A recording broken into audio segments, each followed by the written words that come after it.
코스피가 미국 증시 하락 여파로 급락했다가 다시 5천선으로 낙폭을 일부 만회하면서 주간 거래를 마쳤습니다. 네, 김광석 한양대 교민 교수와 관련 내용 짚어보겠습니다. 어서 오십시오. 안녕하세요. 이번 주에만 매도 사이드카, 매수 사이드카, 매도 사이드카 이렇게 사이드카가 3번이나 있었습니다. 월화금. 왜 이렇게 변동성이 큰 겁니까?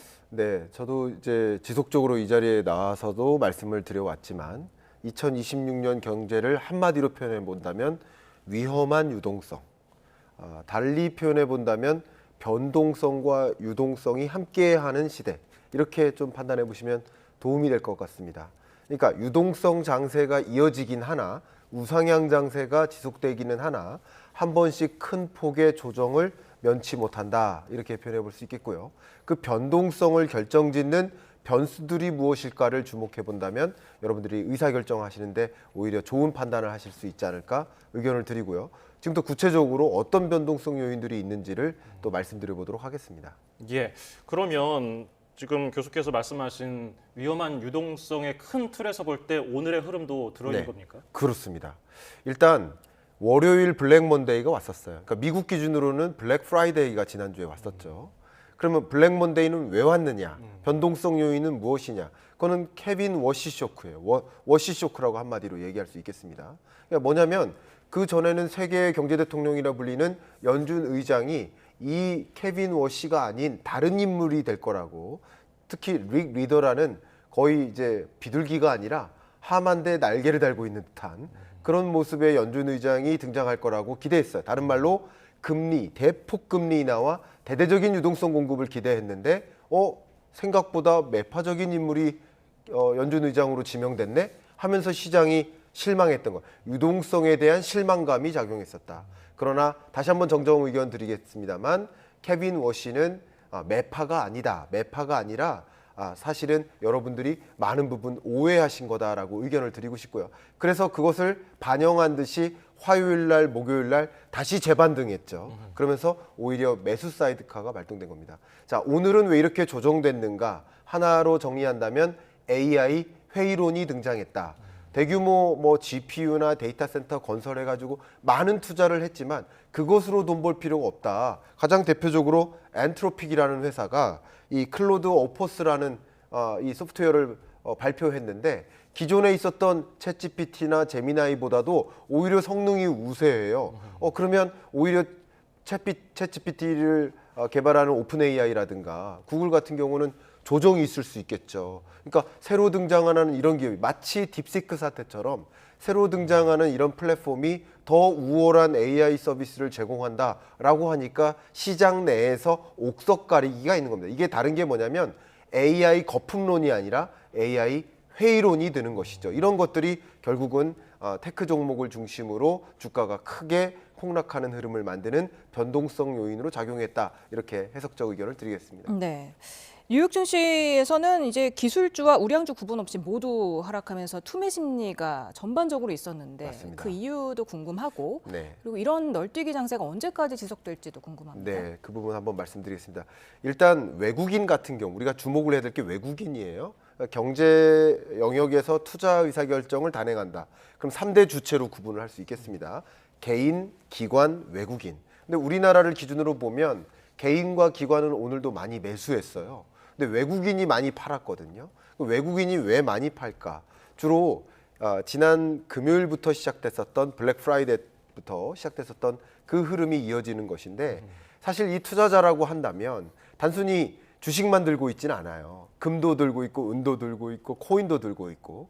근데 금 가격, 은 가격, 코인 가격 다 조정되니까 그것에 대한 어떤 리밸런싱이 필요한 하겠죠. 개인이 금 가격 조정되네? 그럼 이거 어떻게 하지? 그러니까 이것이 연동돼서 움직이는 거라고 볼 수 있겠고 더군다나 AI 회의론까지 작용하면서 외국인 투자자들은 많이 팔았다. 그러니까 미국 주식시장에서도 많이 조정이 됐지만 한국의 외국인 투자자들의 투매세가 많이 일어났었다. 이렇게 표현해 볼 수 있겠습니다. 그럼에도 우리 개인들은 삼성전자 같은 국민주를 이렇게 혼란스러운 상황에서도 사들였거든요. 그렇습니다. 그거는 어떻게 봐야 됩니까? 믿음이 있다고 봐야 됩니까? 네, 상당 부분의 우리나라 증시의 개편, 또 상법 개정, 추가 상법 개정이라든가 추가적으로 우리나라 증시를 더 개편해 나갈 만한 정책적 의지를 좀 믿음을 갖고 있는 것이고 또 현 정부의 정책 드라이브가 부동산 시장으로는 돈의 유입을 막겠다.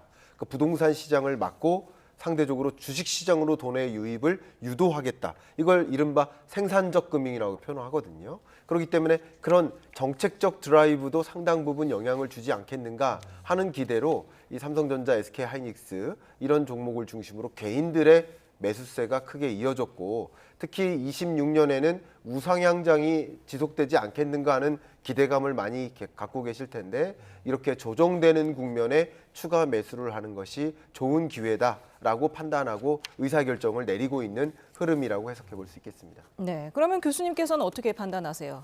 삼성전자와 SK하이닉스 지금 사도 됩니까? 네, 제가 앞서 말씀드렸던 것처럼 위험한 유동성이라는 표현, 다른 말로 변동성과 유동성이 함께 맞물리는 국면. 그러면 기본적으로 26년의 증시는 우상향이라고 가정할까, 우하향이라고 가정할까? 좀 우상향이라고 가정하고 있는 것이죠. 그러니까 우상향으로 가정할 거라고 한다면 변동성에 의해서 조정이 있을 때마다 일시 조정이라고 생각해 볼 수 있고 그러면 변동성으로 인해서 조정이 되는 국면에 오히려 더 추가 매수의 기회로서 삼는 것이 적절한 의사결정이 아닐까라고 저는 의견을 가지고 있습니다. 예, 뭐 높아심에 말씀드리지만은 투자의 결정은 오직 개인에게 있다는 점 말씀드리겠습니다. 네. 자, 증시시장 변동성을 짚어봤는데 오늘 또 경제 부분에서 뜨거운 뉴스였던 것이 한국경제신문 일부 기자들이 특정 종목을 사서 호재성 기사를 썼고 그래서 되게 선행 매매를 한 의심을 받고 있다고 하는데 이건 네. 어떤 내용입니까? 네, 말씀 주신 그대로입니다. 이게 사실은 언론사도 대상이 될 수 있지만 뭐 최근 들어서 생겨났던 뉴미디어에서도 많이 일어나는 일 중에 하나라고 보통 평가를 합니다. 소위 여러 가지 기사나 컨텐츠들을 준비했다가 그게 호재성 기사가 돼요. 그러면 미리 그것을 이용해서 뭐 매수를 한다든가 그 호재성 기사를 일부러 주식 매수 후에 발표를 하는 방식인 거죠. 그럼 기자들이 같은 방식으로 대응한다면 주가 조작에 해당될 텐데, 그러니까 호재성 기사를 미리 준비해 놓고 미리 주식을 샀다가 주가가 상승하고 나면 그때 매도하는 거죠. 그런 방식. 그러니까 소위 지금 이번 케이스는 한국경제신문사 기자들에 해당되는 사항이지만 한국경제신문 아니고도 뭐 몇몇 유튜버들이라든가 또 크리에이터들도 이런 일들을 단행할 수 있는데 이런 부분들은 현 정부가 엄격히 이 부분을 지켜보고 있는 영역입니다. 그러니까 주가 조작이 있는 나라에서 어떻게 안심하고 주식 투자를 합니까? 이런 것을 엄밀히 근절해야 되고 사실은 이 전직 기자 두 분은 그런 일을 근절하기 위해서 더 노력해야 될 분인데 오히려 우리 메이저 언론사라고 볼 수 있는 이 언론사의 기자가 그 의심이 가는 그런 일들을 했다. 이제 혐의를 판단해서 법적으로 이게 주가 조작에 해당된다 여부를 판단할 일인 겁니다. 근데 만약에 주가 조작 여부가 확실히 등장한다. 법적으로 판단이 선다. 그러면 굉장히 엄격한 법적 조치가 있을 것으로 판단하고 이재명 대통령이 이 부분에서 뭐라고 했냐면 주가 조작하는 사람에 대해서는 패가망신하는 사례를 만들겠다라고 엄격히 표현을 했거든요. 예. 그러니까 이런 부분들에 대한 유의사항 여러분께 좀 강조하고 혹여나 시청자 여러분들도 이런 부분에 연루되지 않도록 주의할 필요가 있겠다라고 의견을 올리고 싶습니다. 네. 그런가 하면 가상화폐 시장에서 비트코인이 지금 12% 넘게 폭락하면서 6만 3천 달러대까지 꺾였는데 이게 네. 지난해 10월 이후에 40% 넘게 급락한 수치라고요? 그렇습니다. 이제 고점과 비교했을 때는 40% 이상 급락한 상태고요. 이렇게 급락하게 된 여러 가지 정황적 배경이 있는데 한 가지 굉장히 중요한 기점이 베센트 재무부 장관이 하원 청문회 과정이었습니다. 근데 상대당 의원으로부터 질문을 받았는데 미국 정부가 전략적 비축 자산으로 비트코인을 매수할 수 있느냐, 세금을 들여서 매수할 수 있느냐, 그 매입하는 것이 법적으로 괜찮냐라는 그 질문에 대해서 스캇 베센트 재무부 장관이 뭐라고 표현했냐면 우리 재무부는 그럴 만한 authority, 권한이 없다. 그러니까 쉽게 말하면 시장이 인식하기를 미국 정부가 가장 중요한 크립토 시장의 정책 기조가 전략적 비축 자산으로 비트코인을 사들이겠다라는 것인데 사들일 가능성이 없겠구나 시장이 판단한 겁니다. 그러니까 그것 때문에 매수했는데 그것 때문에 비트코인에 투자했는데 그걸 하지 않겠네라고 시장이 받아들이면서 많이 급매물이 이어졌다. 그게 가격을 급격히 하락시키는 요인 중에 하나였다라고 의견을 드리고 싶습니다. 그러면 안전자산으로 꼽히는 금과 은 최근에 큰 폭으로 떨어지기도 했었는데 그렇습니다. 이거는 어떤 영향입니까? 네, 이게 각각의 자산에 영향을 미치는 변수가 많이 달라요.